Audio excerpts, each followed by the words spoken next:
Assalamualaikum warahmatullahi wabarakatuh. Perkenalkan, nama saya Intan Wahyuni dari kelas 2C Ilmu Perikanan. Di sini saya akan menjelaskan tentang filum Arthropoda atau kelas Crustacea. Video ini bertujuan untuk pengganti praktikum Avertebrata. Nah, teman-teman tahu nggak sih, Arthropoda itu adalah hewan di mana tubuhnya itu bersegmen, berbuku-buku, atau juga beruas. Nah, dia ini termasuk atau tergolong dari hewan yang tripoblastik selomata.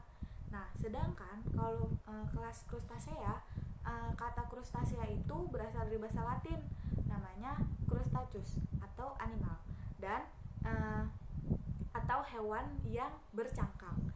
Nah, lebih jelasnya di sini saya akan menjelaskan beberapa hewan yang termasuk kelas Crustacea, seperti udang windu, udang faname, udang ronggeng, terus ada mimi laut, dan rajungan, dan juga kepiting bakau. Nah, yang pertama, di sini saya akan menjelaskan tentang udang ronggeng. Nah, ini namanya udang ronggeng.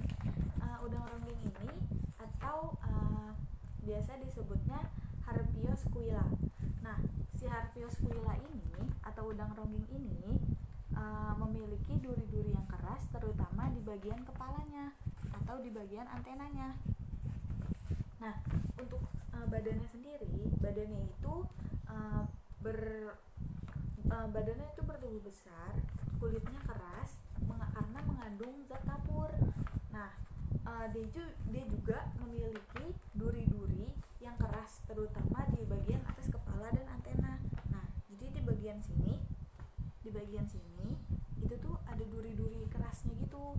Nah, terus tubuhnya itu memanjang dengan abdomen lebar, terus juga karapas itu menutupi 3 dari 7 ruas dadanya. Habitat dari si udang ronggeng sendiri itu biasanya ditemuin itu di karang-karang. Nah, seperti kelas Crustacea yang lain, udang ronggeng juga aktifnya itu di malam hari.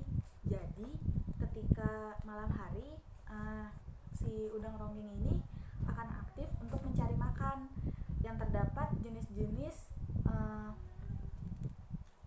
makanannya itu ada yang di dalam pasir atau di dalam lumpur. Untuk sistem reproduksinya sendiri, udang ronggeng itu dia itu terpisah, jadi laki-laki, perempuan, jadi atau kayak perkembangan alat kelamin pada udang itu baik testis maupun ovarium itu ada sama masing-masing itu punya gitu. Jadi testis itu melepaskan testis sendiri itu melepaskan spermanya itu ke dalam ductus spermaticus menuju ke pori-pori di dasar pasangan laki di pasangan kakinya untuk berjalan. Nah, terus sedangkan oviduk melepaskan telur dari ovarium ke lubang-lubang pada dasar pasangan kaki.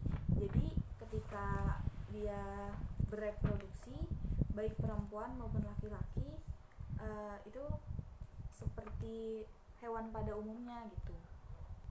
Nah, sistem ekspresinya sendiri, ternyata si udang ronggeng ini memiliki 2 kelenjar atau biasanya disebutnya kelenjar hijau, yaitu menghasilkan cairan hijau pada ini nih ujung antenanya. Nah, jadi saat strukturnya itu seperti nefridium dan terbuka pada dasar antena-antena. Jadi sistem ekspresinya itu adanya di sini.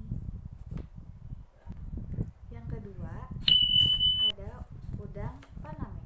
Nah, udang faname ini dibagi menjadi 2 bagian kepala dan juga bagian badan. Terus memiliki tubuh berbuku-buku. Nah, aktivitas mengganti kulitnya itu secara periodik.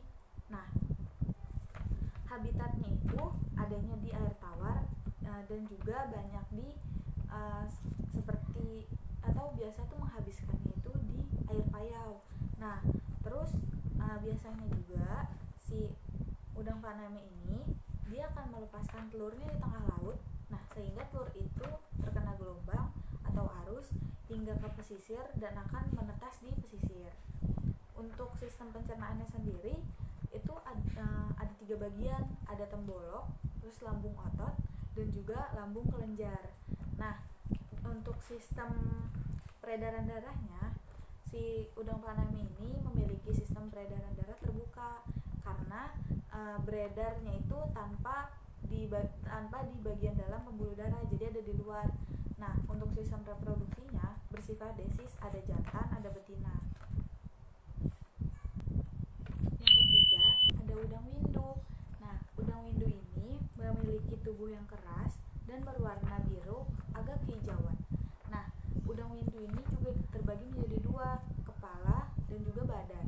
Nah, terus aktivitasnya itu biasanya adanya di malam hari. Dia itu suka dengan suasana yang gelap karena dapat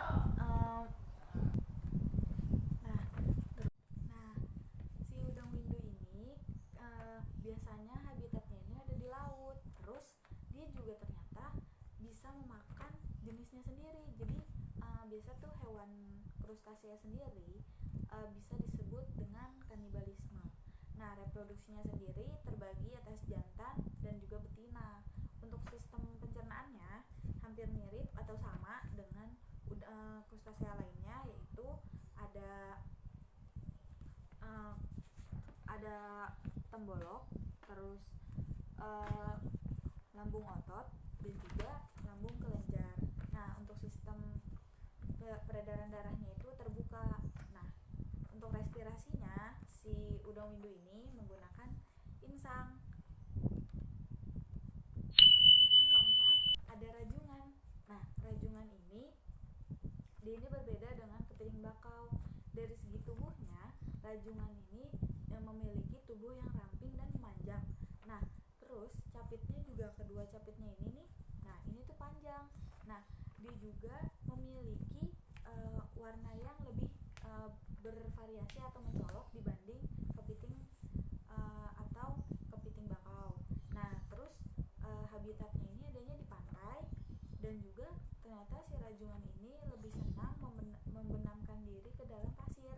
Nah, untuk reproduksinya dia ini ada desis, jadi jantan, ada juga betina. Nah, untuk sistem ekskresinya itu terbuka, teman-teman.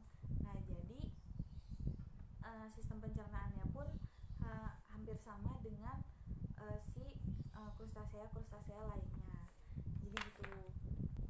Nah, yang kelima ada kepiting bakau. Nah, kepiting bakau ini memiliki 5 pasang kaki dan juga memiliki capit yang kuat. Badannya juga besar, tidak tidak ke samping tidak meruncing seperti si kepiting seperti rajungan. Nah, habitatnya sendiri biasanya lebih banyak di air tawar dengan ekosistem mangrove. Nah, reproduksinya juga si kepiting bakau ini ternyata dia itu menempelkan telur-telurnya itu ke badannya betina. Nah, terus setelah ditempelkan, si betina ini juga ada tempat khusus di badannya untuk menyimpan sperma si jantan untuk beberapa lama. Nah, dari sistem pernapasannya sendiri, si kepiting bakau ini menggunakan insang. Nah, yang terakhir ada mimi laut atau belangkas. Nah, memiliki tubuh yang diselubungi cangkang keras. Nah, si mimi laut atau belangkas ini juga tubuhnya itu mirip dengan ikan pari, namun dia dikelilingi oleh cangkang yang keras.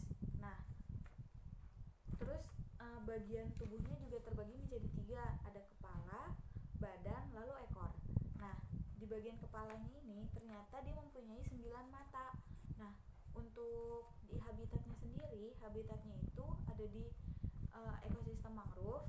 Nah, ketika hidupnya itu dia pasti mencari makan itu nokturnal atau di malam hari.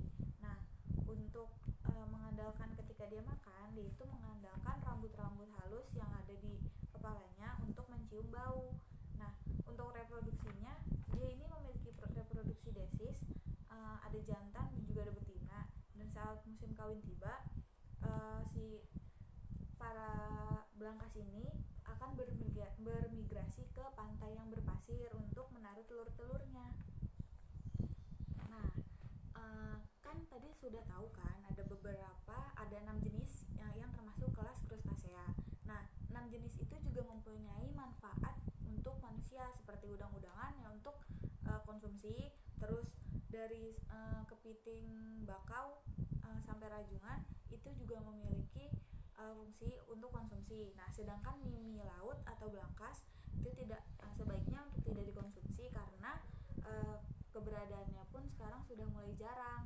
Nah, untuk manfaatnya sendiri dari belangkas itu untuk dunia kesehatan itu bagus banget, dan banyak banget yang menggunakan darahnya itu untuk dicampurkan dengan obat, atau cangkangnya pun dicampurkan untuk bahan-bahan kosmetik. Nah, setelah mengetahui semua bagian-bagiannya, manfaatnya, terus pokoknya morfologi maupun fisiologi dari si hewan-hewan krustasea, sekarang kita bakalan ngegambar hewan-hewan tersebut. Nah, apa aja sih alat dan bahannya? Yang pertama-tama itu kita siapkan alat tulis seperti pulpen, pensil, dan juga penghapus. Nah, yang kedua, kita siapkan kertas HVS. Nih ada beberapa lembar, nanti kita bakal gambar di sini, lalu kita tulis klasifikasinya, lalu dikasih skala seperti praktikum pada umumnya. Nah, jadi gambar pertama itu ada udang ronggeng. Nah, ini tampak atas untuk udang ronggengnya. Nah, ini di samping si udang ronggeng. Nah, sekarang kita mulai gambar.